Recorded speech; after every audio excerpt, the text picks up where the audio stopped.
my ministerial colleague Dr. Rajkumar Ranjan Singh, Mr. Pradeep Bagla, Mr. Moses Chalai, my colleague Noor Rahman Sheikh, friends, ladies and gentlemen. It's really for me a very great pleasure to be here in Imphal, and it's a promise I think I made about 15 months ago. I made that promise to my ministerial colleague when he, had just joined as Minister of State, and he asked me whether I'd been to Manipur, and said, somewhat defensively that I had not, and he said, you must come. So first of all, I want to thank him today. He has been really, in many ways, the person who's encouraged me and pushed me to come. I would have happily come. I mean, it is just partly COVID has been such a problem for all of us, and the two of us had to be in the country on the same day for this visit to happen, and that had its own challenges. Now, I listened very carefully to what Mr. Moses Chalai said. I think he made two very important points. One, the extent of support and commitment and activity that is taking place today in the Northeast, including Manipur, is really unprecedented. But at the same time, I think he very legitimately raised the other aspect of it, which is, the external access, the recognition of products, the fact that when you look at the foreign trade volume, it is still there's still a long way to go, and I think that's absolutely a valid point, and it is in fact the challenge for which all of us are gathered here today. You would have all heard of our Act East policy. Before that, it was called Look East policy. And about a decade ago, in fact, it used to be said that, instead of India looking east or acting east, maybe Delhi should look east and act east first.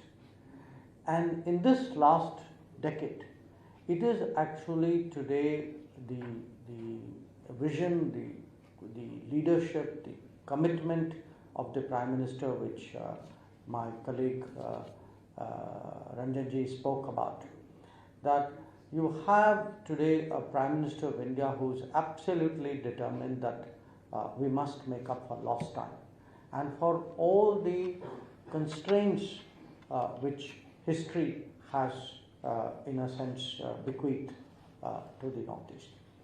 So a lot of our efforts today is how do we deal with the structural problems that has kept really the Northeast so much at a disadvantage. Now, one part of it, of course, is to improve the connectivity within the Northeast, improve the connectivity from Northeast to other parts of India.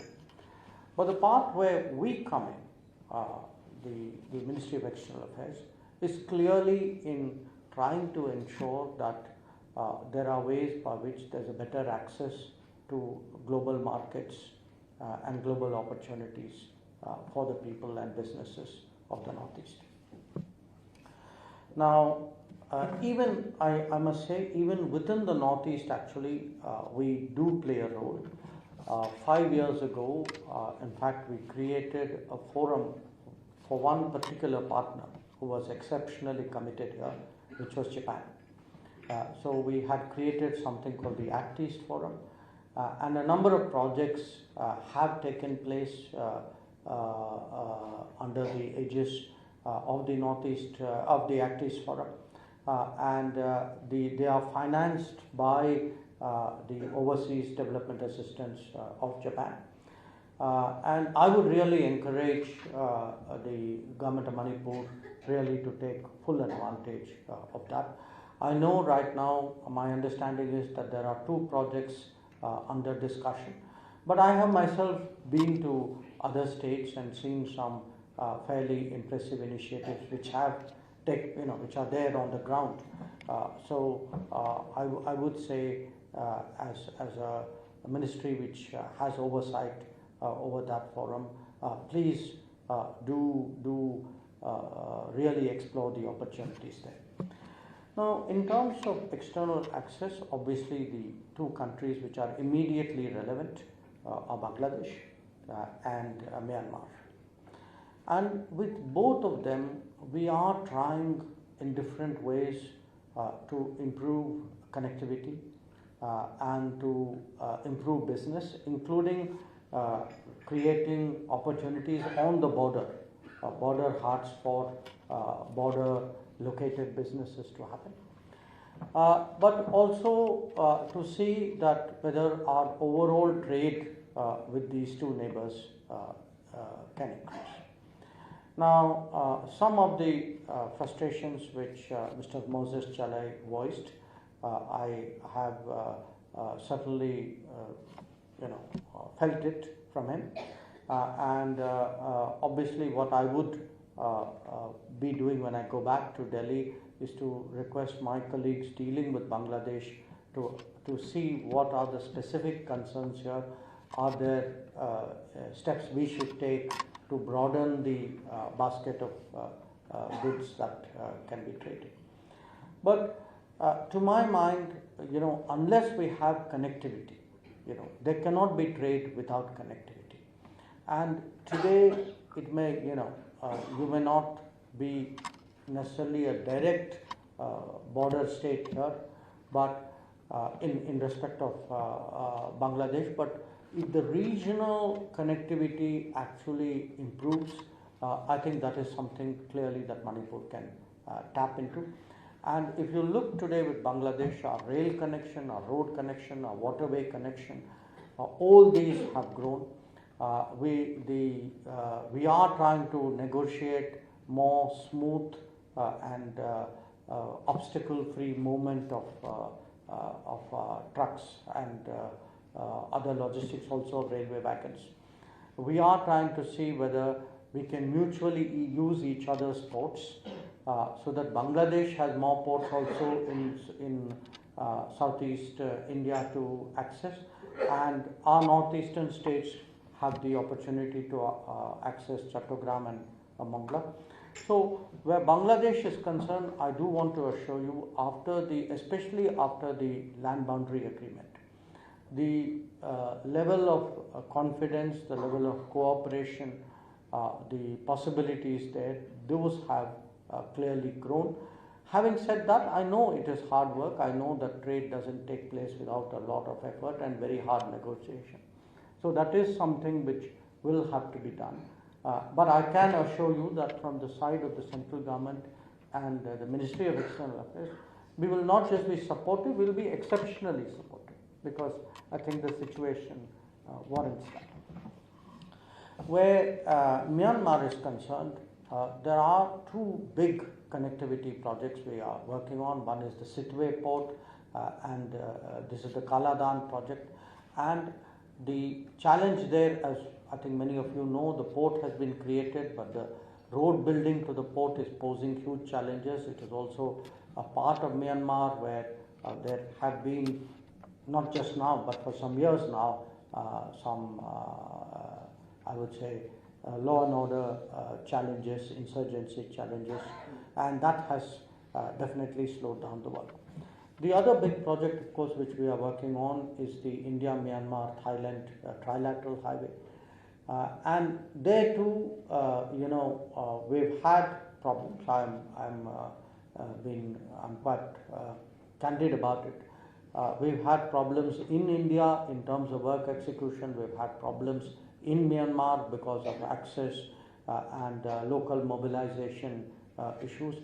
But we are hopeful that probably a more capable set of players on our side will take charge of this project by the end of the year and see how we move forward. Now, obviously, given the political situation in Myanmar, this is a challenge for us. So today for us, one of the primary reasons why we are engaging the authorities in Naypyidaw is precisely to advance this connectivity, this set of connectivity projects really, because some of them, one of them is a road and one of them is a set of 69 bridges.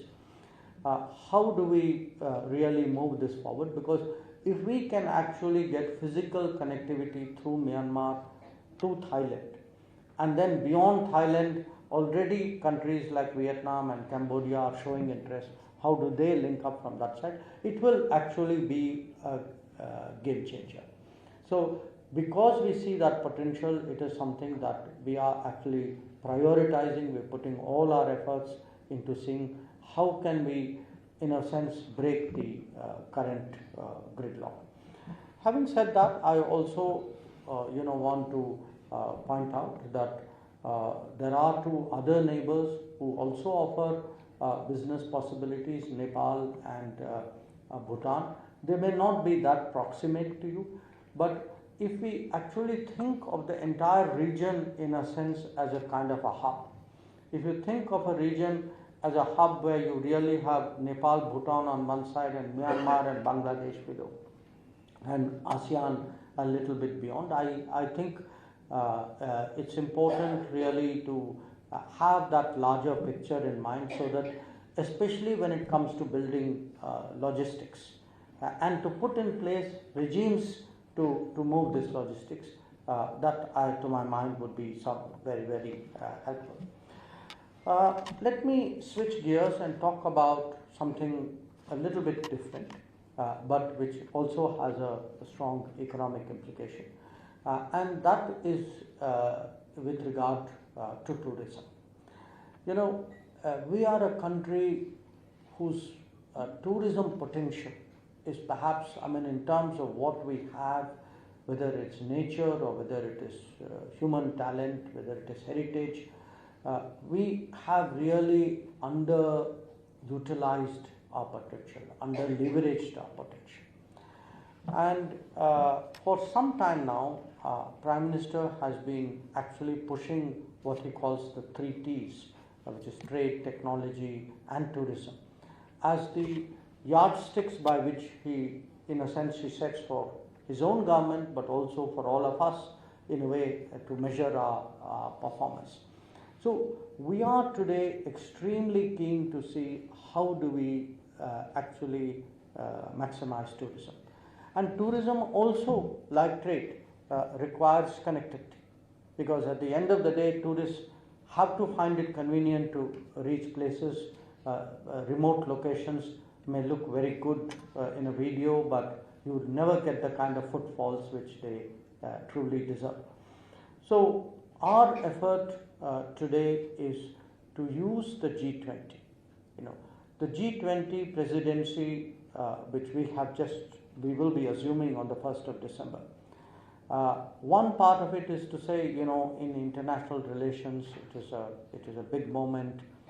We are heading an important body. We have an opportunity to shape the agenda along with our other partners. But the other side of it is, if we actually, in a sense, depart from the traditional way of doing, these presidencies and summits, which is normally they happen in the capital of a country.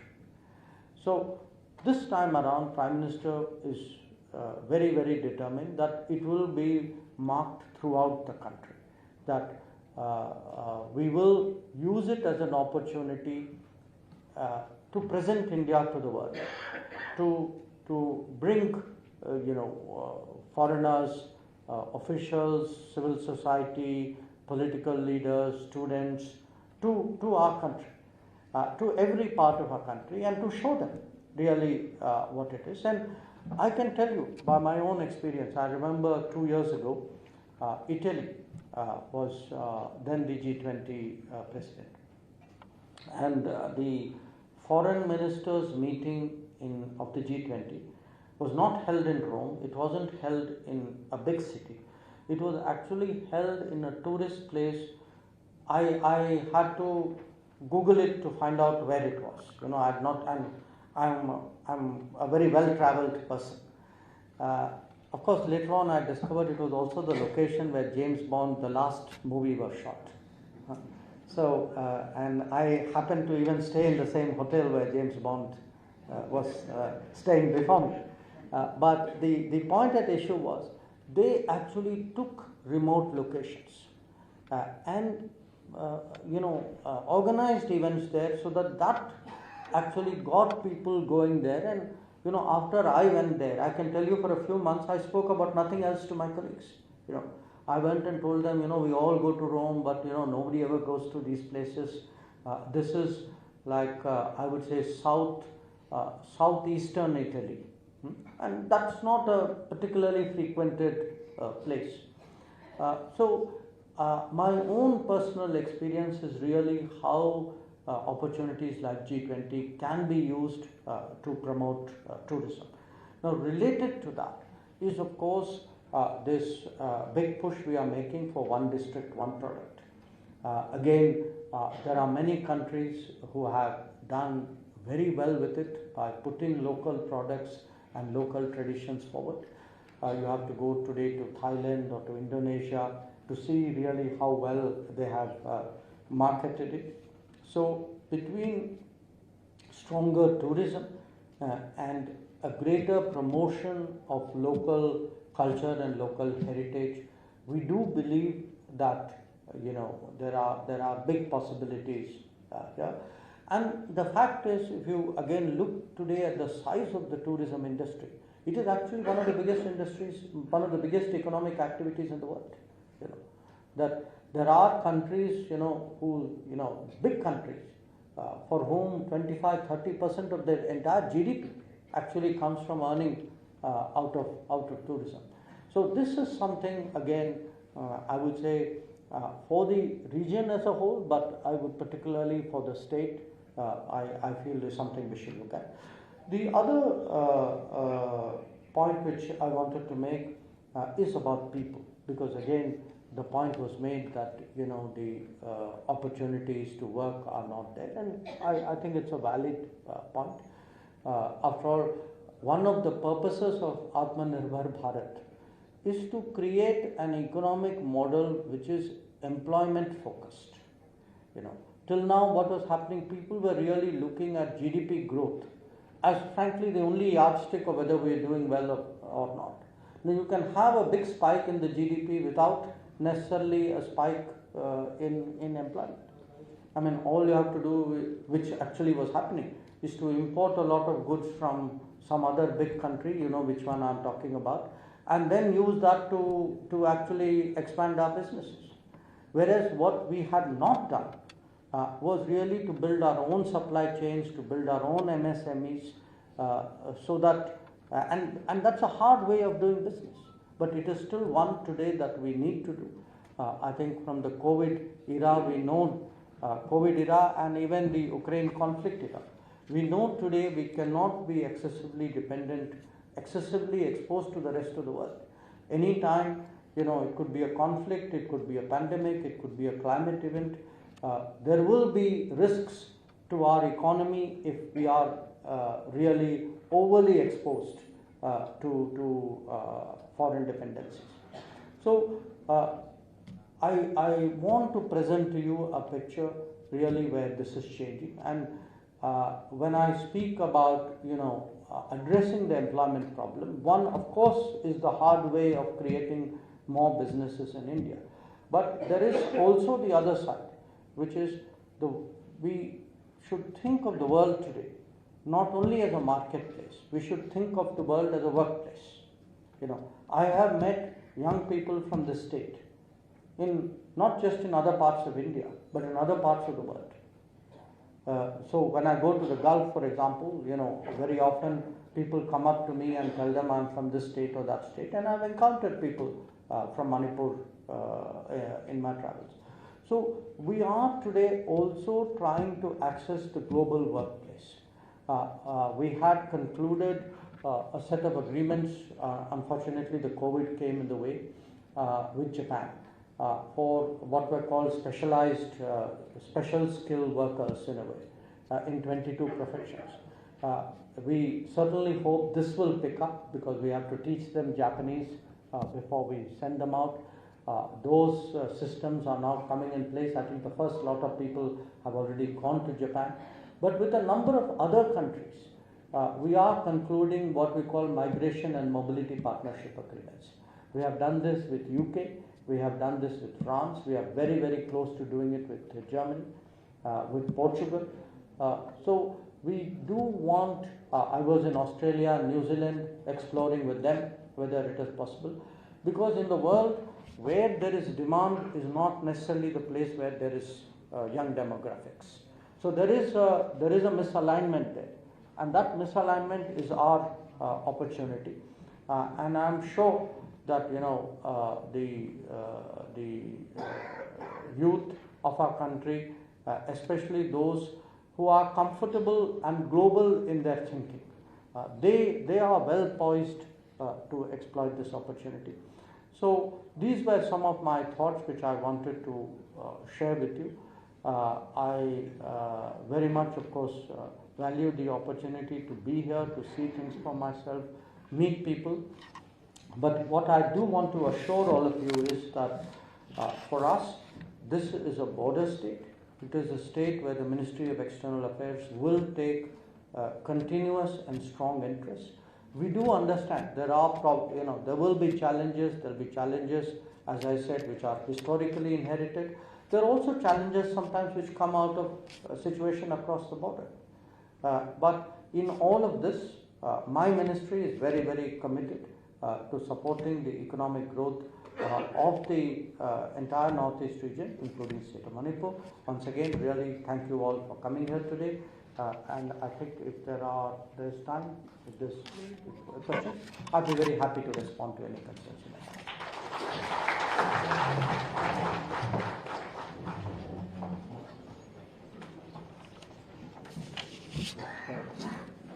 Honorable Respected Minister, Sir, Honorable Sir, and Secretary, sir, I think due to paucity of time, we are thinking of having it like 30 minutes Q&A, because Honorable Secretary Minister has other engagements as well.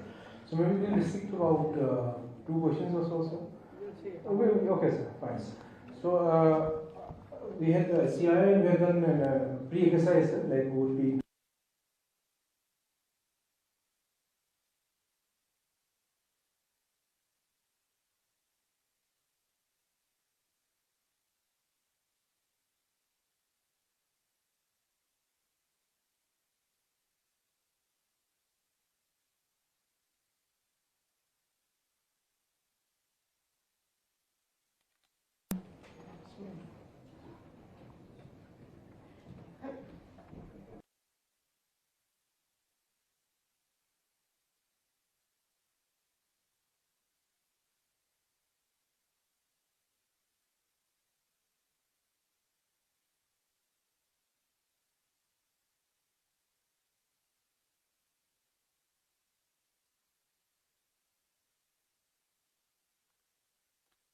Chamber of Commerce and Industry.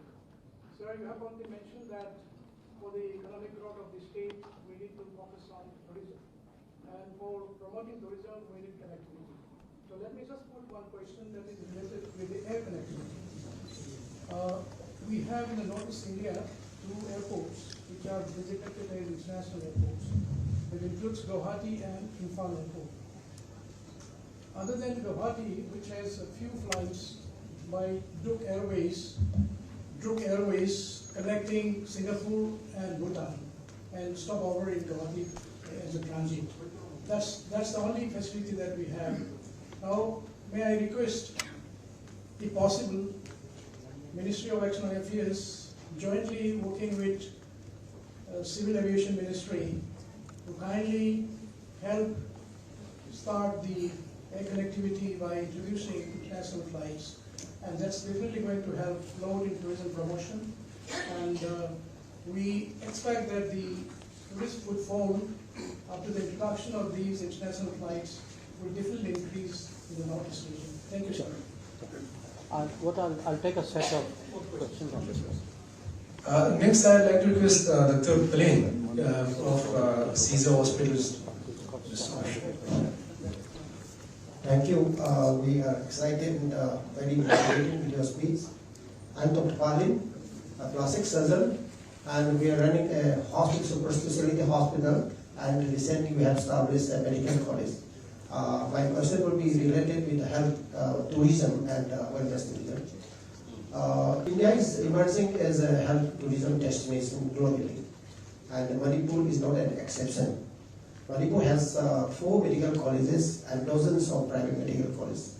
And we have all the facilities for which people are traveling for medical tourism, like cancer care, heart operation, joint replacement, infertility, cosmetic surgery, dental care, and all those things we have, pain management, spine, and all those things. And coming to the medical tourism, right now we have a patient from Manipur coming for renal transplantation. Patient had go to Yangon to Calcutta, and Calcutta to Imphal. And we are going to operate next week. And recently also same travel, because the situation is because of low load, the board is sealed. And that is why we would like to request a monthly Imphal connection. It is being planned by the government of Manipur. That is one request. Another thing is, a patient from Tamil had to travel to Mandalay to get the visa, because they don't have the online visa, or there is no best visa available. So this is one area we would like to address, because just we can see each other, but they cannot come for this treatment or any other purpose. And third thing, we would like to suggest, as we have a lot of this institute, especially our medical college is the first medical college, private medical college in northern India. We are ready to provide medical seat, MBBS seat, to Myanmar as well. Through, of course, with the assistance from Minister of Excellence Affairs. If the candidates are supported, we are ready to reserve a few seats. And also we have already trained surgeons and nurses from Myanmar, because we have traveled to Mongya General Hospital, operated there free of cost, 339 cleft lip and palate, keyhole surgery and cataract. There is a huge number of patients, and going to Singapore and Bangkok is 10 times costlier. And the kidney transplant we have done about 4 years back. The budget in Bangkok was 60 lakhs. We have done with 7 lakhs. So this is the, after this mission Myanmar, they come to know that Manipur is the place where they can undergo the treatment. And before that, they didn't know about Manipur. So they were going to Singapore and Bangkok, those who can afford, that is. So I would like to suggest, we are ready to give the skill development training to the Myanmar National. Thank you very much. So one more question. We have another one by Dr. James Ilangam, as MD of ECME facility, I think so. Thank you, sir. Very good afternoon to you, sir. As you rightly said, and my senior colleagues have already pointed out, how to increase the footfall in the state of Manipur and the Northeast. But the actual thing which we have now is we have the inner line permit. So that again is acting as a negative impact on people coming here. And so how do we deal with this kind of negativity in the bringing people to the state of Manipur in the Northeast, at the same time trying to preserve our longevity? Thank you. So from the audience, we'll take one more. Yes. I think Registrar Central Agricultural University had a question. Good afternoon, sir. I'm Mohammad Singh, Registrar Central Agricultural University, Imphal. Sir, so this is one of the unique university is set up by the government of India. So in the all the northeastern 7 hill states, so we are having our constituent colleges. Sir, actually our university is planning to have for collaboration with the Southeast Asian countries in the field of agricultural education and researches. But sir, for making the MOU with the other institutes, sir, we are facing some problems for clearance from the ministry, it is taking some more time, sir. It is taking some long time. And is it possible in the, whether it will be possible to set up a Southeast Asian knowledge hub at Imphal, so that this collaboration process can be shortened and it can be taken up, sir. Once the Vice Chancellor requested me, and we sent to our mission office about 10 universities from the Southeast Asia.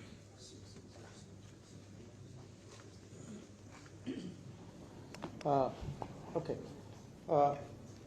I think, in a way, each one of these examples is an indication both of the constraints and our hopes that we will overcome these constraints. On the air connectivity, my own sense is in the last few years, even before the COVID, if you looked at frankly, the health of the civil aviation sector, it was struggling. Hopefully now, with some of the changes that have been made, that we will actually see new resources being put into civil aviation, new energies which come out of it. The airlines themselves willing to, undertake more flights and have the capacity to undertake more flights. I can, completely empathize with what you say, because when I go to Southeast Asia, I can often, I hear the reverse complaint, They are very keen also to have connectivity with the Northeast, but, they find that that is not taking place. So I certainly, when I go back, I will sit with my colleague, Mr. Jyotiraditya Scindia, and maybe also flag it to the airlines if it is something that they could look at. Of course, a lot of it will also depend, airlines must have a commercially defensible proposition.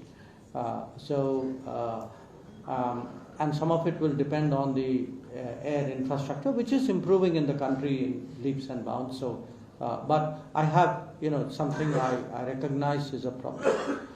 On the medical tourism, there is a huge scope in our country generally.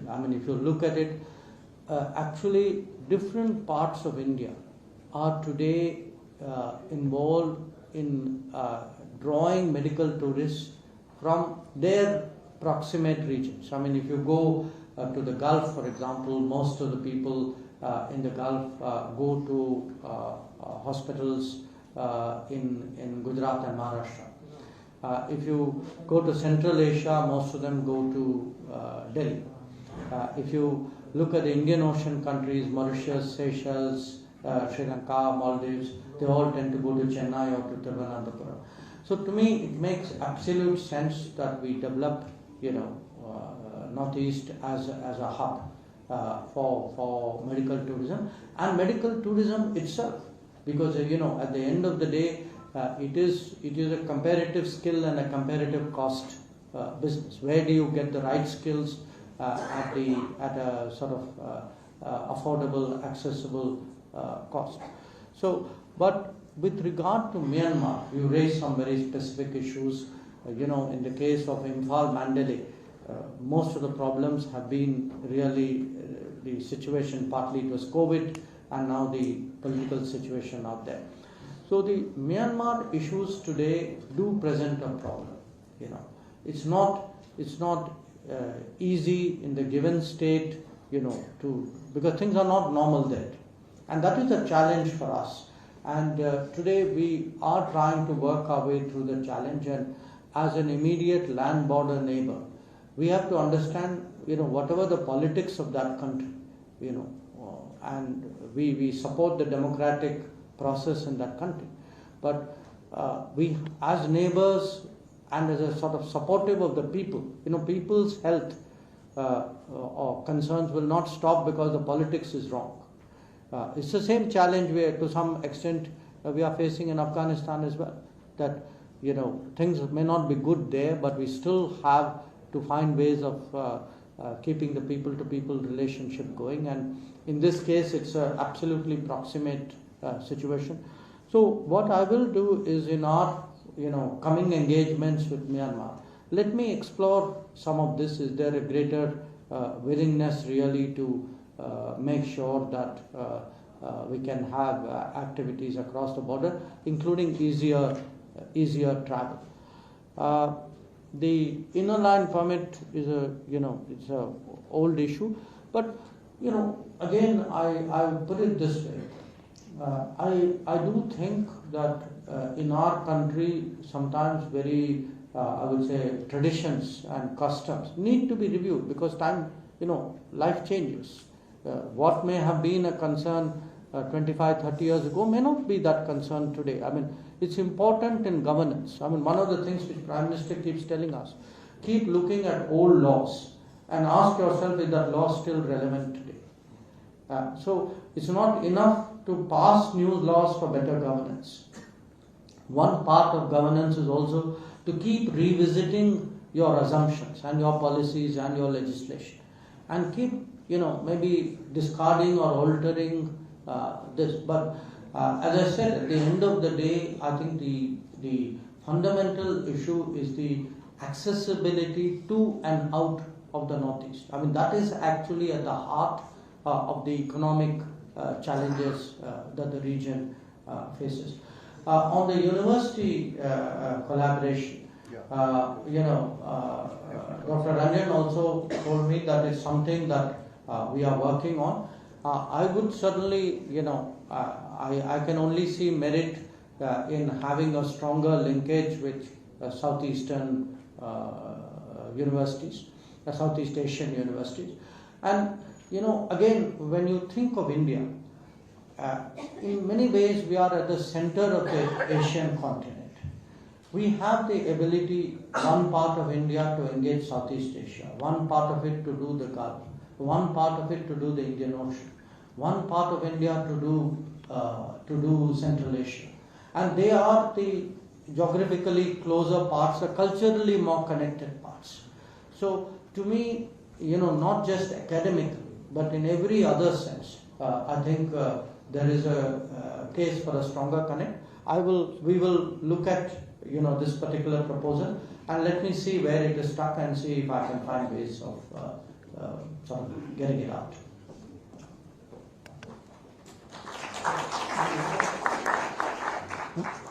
Yeah, maybe two more. Okay. I think Vice Chancellor Manipur Technical University also wanted to.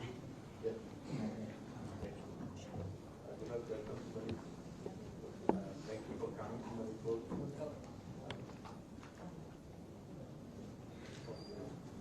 Okay, I'll speak up. Yeah.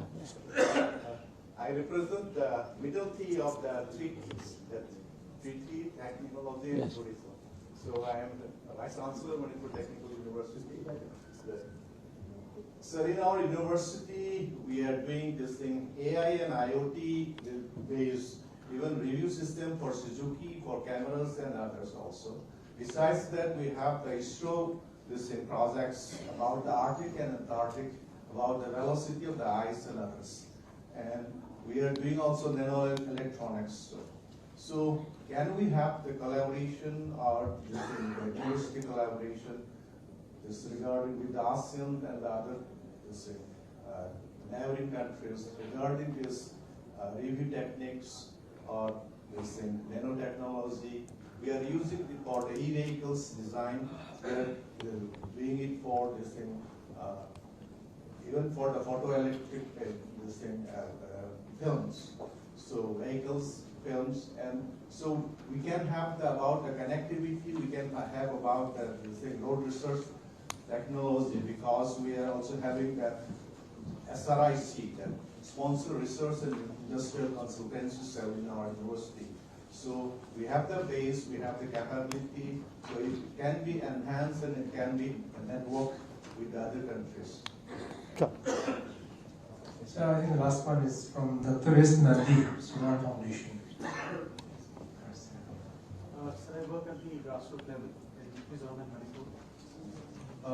We have been seeing opportunities over for tourism.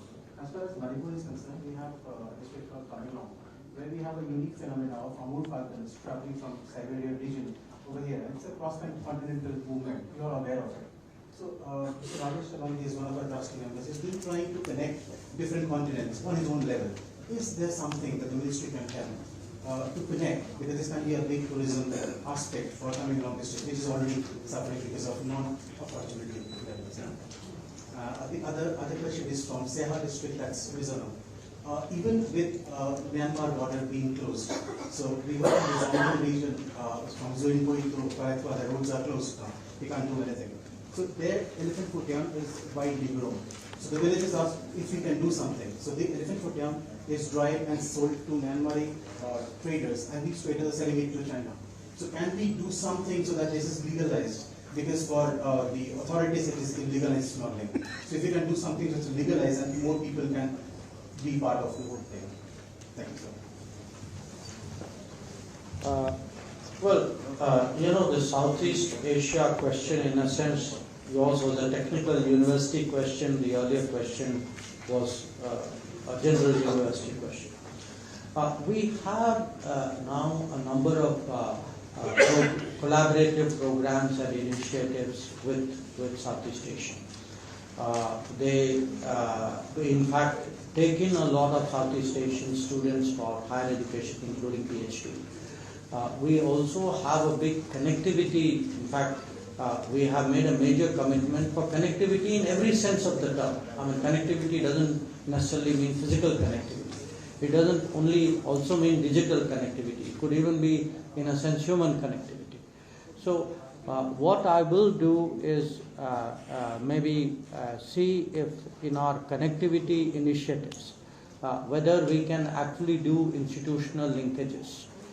Because in that part of the world, it's important to have and be seen as having support of the government. It opens up many more doors, and the collaborative parts of it get more serious. On your two questions, I mean the second one, I'll be very happy to frankly know a little bit more so that I can put somebody more knowledgeable to look at it. On your first issue in terms of the migration, it's a different comparison I'm giving you, but if you look at this, the fact that we got cheetahs recently from Namibia. Now, there was a lot of diplomacy involved in actually getting the Namibians to make that offer. Getting countries connected today on these kinds of issues, I think the idea of diplomacy itself is widening today. So, if you have some suggestions, because you clearly know the domain, I or my colleagues may not know, but if you give, and then we will go to the government department concerned. Maybe it's the people who deal with wildlife and environment and forest who would, like they were doing the cheetahs as well. And it was primarily their initiative. We came in because it had an external connotation. If it involves external partners, and ultimately does lead to nature tourism again is today so big. People go to all sorts of distances to see all sorts of things. So I would be again very open to it. Please do find a way of maybe I'll give you one of my colleagues. If you can send me something to work on both, and I'd be very happy. So with this, we have collected all the problem issues. Okay, all right. They've actually done part of the homework.